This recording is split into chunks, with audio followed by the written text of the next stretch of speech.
Episode 9 of Brad the Nomad, Wenceslas Square. This is Brad the Nomad, the podcast of an American's eclectic look at the history, culture, and wonders of Europe. And now, Brad the Nomad. Hello. Welcome back to Brad the Nomad. On this episode, I'll be taking you on a walk through the history and architecture of one of my favorite places in Prague, Wenceslas Square. All great cities have their great square: Times, Trafalgar, Tiananmen, Market. Prague is no exception. Starting life as a horse market, Wenceslas Square has become a major draw for tourists and residents alike. In a historic sense, this square's fluid history also shows that it is a bellwether of who controls the city. If you want to hold Prague, you have to hold Wenceslas Square. It's dynamic, it's captivating, and it's uniquely Prague. So let's take to the streets and stroll through Wenceslas Square.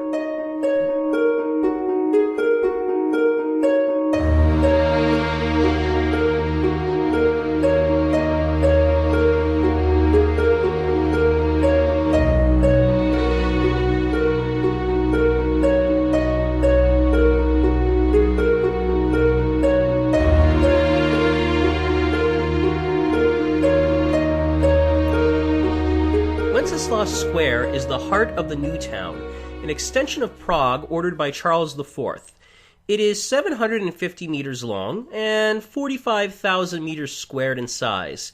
It's less a square than a boulevard, resembling a large rectangle. It gently slopes up a hill in a northwest to southeast direction, anchored by the imposing neoclassical National Museum. It is served by all three lines of the Prague Metro, and two of the three transfer stations, Můstek and Museum, are found on the square. If you'd like to know more about the Prague Metro, you should check out episode 4. The system, being mostly centered on the square, along with the presence of the headquarters of leading Czech companies, explains why many locals can be found walking through the area. On the other hand, locals do try to avoid the area whenever possible due to the scourge of gentrification. Where once marched nationalists, Nazis, communists, and patriots, now tourists stream in and out of McDonald's, KFC, Starbucks, and the trendy department stores lining both sides of the square. However, the city fathers have decided to try to reclaim the area from this problem and have been gradually adding landscaping and beautification. However, the funding is limited, and it's an open question if the project will ever be completed. Despite the gentrification and tourists, residents still gather here for demonstrations and celebrations. Personally, I'm usually walking around the square at least once a day. With the transit system anchored on it, my workplace just down a side street, and meeting a private student at the KFC, I really can't help it. I'm actually quite fond of the square due to its architecture and atmosphere. On good weather days, I like to linger on one of the many benches and read, sip a drink, or just people watch like I used to in New York. Of course, you're not here to listen to my humdum everyday life. Let's dig into the square's past and see why it has such a strong pull for Praguers. Our story actually starts all the way back in 1348. The Black Death has just ravaged Europe and swept through Prague itself on its way towards modern Scandinavia and Russia. As the continent recovered, Prague received one of its most influential and beloved leaders, Charles IV. He'll get his due on the podcast someday, but what you need to know for this episode is that he founded the new town in 1348. Prague was growing fast in the 14th century and needed to expand beyond the shadow of Prague Castle. The new extension of the city called for several open spaces. The second largest of these was intended to be a horse market. This was the space that would eventually evolve into Wenceslas Square. Architecturally, the future square wasn't too much to consider. It was surrounded by a series of nondescript two-story dwellings and shacks, many being used to serve the nearby horse market. One of the old city gates, creatively dubbed the Horse Gate, brooded at the south end of the area. The first recorded large crowd gathered here during the Hussite Wars, celebrating Jan Žižka's victory in the Battle of Vitkov Hill in 1420. There are also a few reports of rallies taking place here after the Second Defenestration of Prague in 1618, which kicked off the devastating 30 Years' War and saw the city captured and sacked by the Habsburgs. By the 19th century, the fortunes of the former horse market were beginning to improve. Large, impressive apartment houses and hotels were built around the square, raising both its prestige and land value.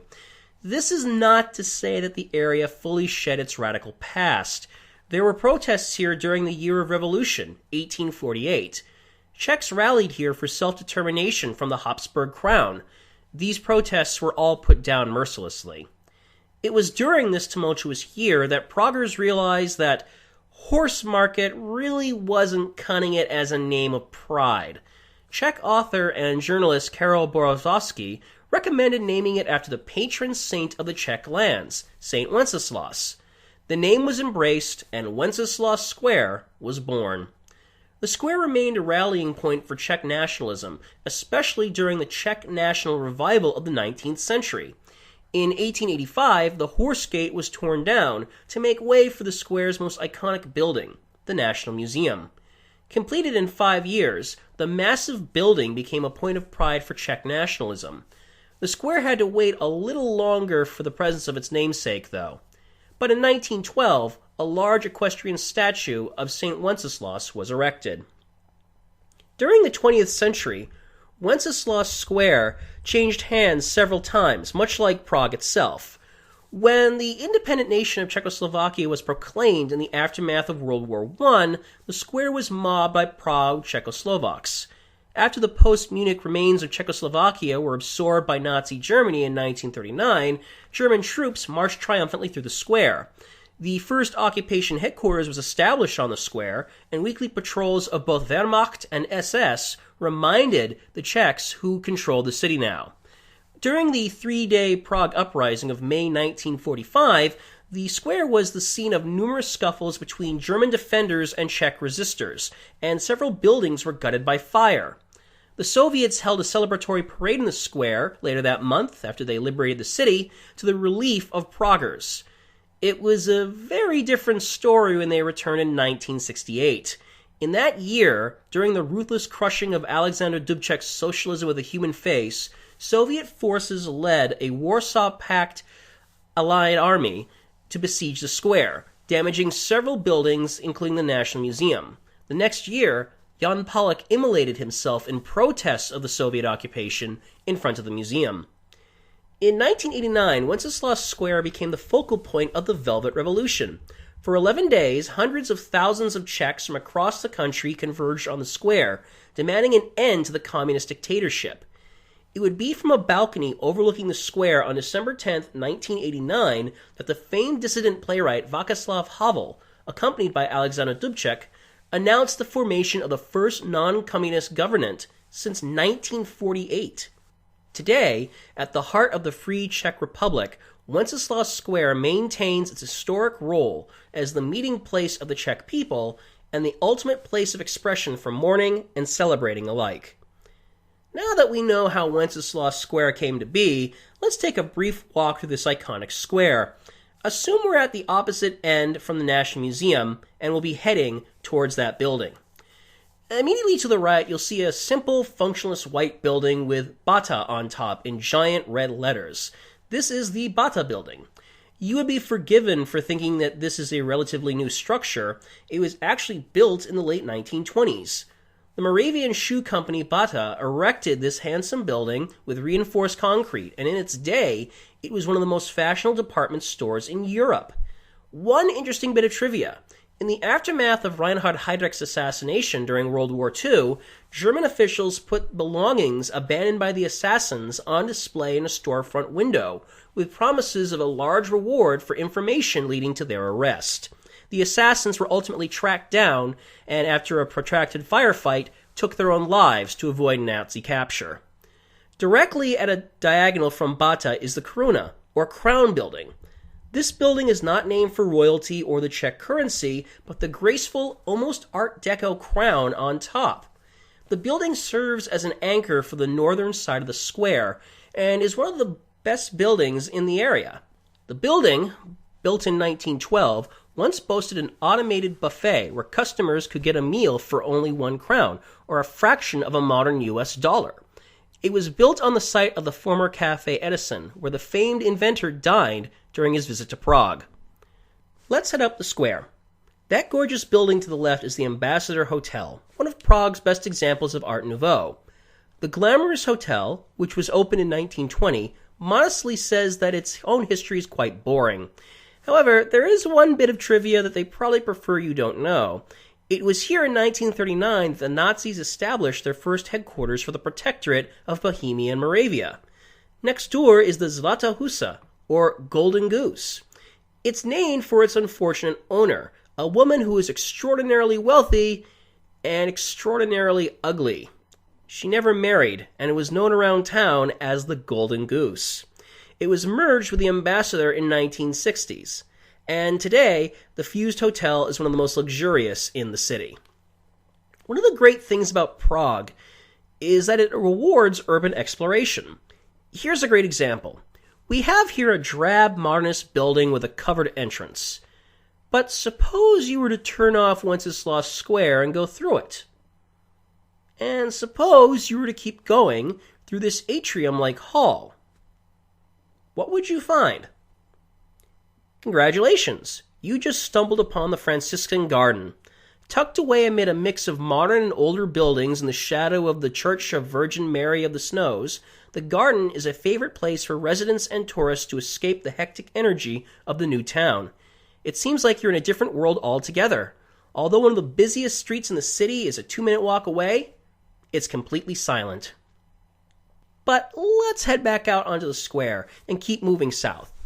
You never know what historic secrets these buildings keep.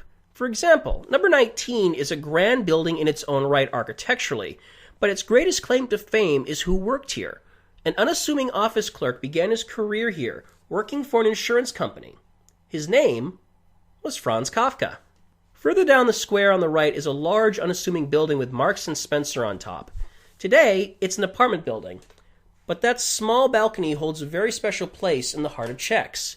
It was from that balcony in 1989 that Václav Havel and Alexander Dubček addressed the 500,000 people who had packed Wenceslas Square that a new government, free of communist domination, had been formed.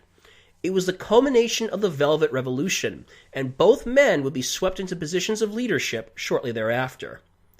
Right across from the building where Havel and Dubček made history is the Grand Hotel Europa, another great hotel. This majestic Art Nouveau building was built in 1904, and in its day boasted high ceilings and sky-high fees. Today it hosts a French cafe and an observation point for the tourist set. As we cross Jinjiska, and watch out for the multiple trams making their way through the square here, look up to the right to see the impressive Veal House. Built in 1896 for the Czech businessman A. Veal, the most impressive feature of the small building is its decor. There are large, vibrantly colored frescoes running along the entire building, depicting the life of a merchant in Rudolph II's reign. The building and its unique decoration were damaged in World War II, but they have since been restored. It's from this point that the square looks more like a classical European boulevard, with green areas and benches marching from Jinjiska all the way up to the National Museum. Overall, the buildings become far less interesting from an architectural standpoint, as we're approaching the area that was partially burned out during the end of the war, so many buildings were rebuilt in a drabber style. But still, if you know where to look, surprises can be had. Here's another bland, nondescript building. Let's say you were to go in there. You would find a modern shopping mall, and this rather unique sculpture, Horse, by David Czerny. This whimsical statue is based on the imposing work of St. Wenceslas at the end of the square. It depicts St. Wenceslas riding a dead, upside-down horse. This is, in fact, one of Czerny's more rational statues. Expect an episode on this eccentric artist and his work at some point in the future. Heading closer to the National Museum, you can see what I mean about these more modern buildings lacking the flair of Art Nouveau. This is one of the closest examples Prague has to Stalinism, the bland, oppressive style that swept most of communist-occupied Europe in the aftermath of World War II. Prague emerged from the war largely intact, and as a result, Soviet architects had less of a chance to impose Uncle Joe's architectural vision on the city. Speaking of communism, look down at the traffic island we're passing. There's a small plaque embedded in the sidewalk, dedicated to two notable martyrs of Czech independence, Jan Palach and Jan Zámek. I'll talk more about them later. We finally reached the crown jewels of Wenceslas Square, the National Museum, and the saint himself. This massive equestrian statue of the patron saint was built in 1912 and shows Saint Wenceslas looking down the square that bears his name. The bronze saint is accompanied by four smaller patron saints of the Czech lands. The statue and its plaza have always been a rallying place for people in the square, whether it be mourning Havel's death in 2011 or celebrating the independence of Czechoslovakia in 1918. The back end has also become a popular informal meeting space for locals. Praguers know exactly what you're talking about when you say, "I'll meet you at the horse's ass." Taking the final steps to the National Museum brings us across the last vestiges of a Soviet attempt to mold Wenceslas Square. The busy road right in front of the National Museum is all that was built of a planned ring road. If it had been completed, it would have plowed through the historic heart of the city, forever ruining its character. Thankfully, that plan never got very far, and this brief burst of traffic is all that was realized. Still, its existence violates the founding charter of the National Museum, which maintains that the collection must be in a peaceful and undisturbed place. And now, the National Museum itself. Completed in 1891, this majestic neoclassical pile boasts one of the most exhaustive mineral collections in Europe, and an imposing entryway known as the Pantheon. It hasn't been the luckiest building. At the end of World War II, it was hit by German bombs, and drilling for the metro rattled the old building's foundations. But the most humiliating damage can still be seen on the walls of the building. You may notice that some areas are patched in lighter colors. During the 1968 invasion, the building was racked by machine gun fire. The invaders claimed they thought the building was a Czechoslovakian parliament. The Czechs insisted that it was an international act of punishment. Regardless, the communists demanded that the repairmen cover over the damage and make it look like it never happened. One big happy socialist family, after all. According to legend, the crews purposely chose an off color to preserve the evidence of vandalism, and it's still obvious, even today. As I record this episode in late January 2015, the museum is undergoing a massive renovation and is currently closed to the public. When it's reopened, I plan to visit, and hopefully I can take you along. I direct your attention to the left. That glass and steel building was the home of the Czechoslovakian parliament during the communist era. So I can totally see why the Soviet army got these two buildings mixed up, can't you? From 1948 to 1989, the building was host to a rubber-stamped parliament that basically did little more than approve the wishes of the party. The glass and steel structure was added in the 1960s as part of a modernization of an older, smaller, pre-war building that served as the produce exchange. After the end of communism, Radio Free Europe took over in 1995 and had its headquarters here until 2009. They've since moved to another part of the city. Today, the former parliament is an extension of the National Museum. Finally, in the shadow of this former symbol of communist oppression is perhaps the most sobering part of Wenceslas Square. At your feet, you will see an undulating cross. It is roughly at this spot on January 16, 1969, that Charles University student Jan Palach immolated himself in protest of the Warsaw Pact invasion and the end of the Prague Spring. A doctor attending to the dying young man said Pollock claimed he did it not to protest the invasion itself, but the demoralization of the Czech people in its aftermath. His funeral became a massive protest against the regime, and two others followed in his footsteps, Jan Zámek in February and Evgen Polshek in April. This undulating cross marks the place where Pollock and Zámek fell. Polshek later had a small plaque added with his name. To end this episode on a more upbeat note, turn and look back down the way we came and take in the entirety of the square. Today, where these martyrs of Czech independence fell, one can now see the beating heart of a free and independent Czech nation, at once in the present, but mindful of its past, and forever changing, surprising, and exciting those who visit the enchanting mother of cities. And this ends my look at Wenceslas Square. Join me for the next episode of Brad the Nomad, where I'll examine another piece of European history and culture. Until next time, happy travels.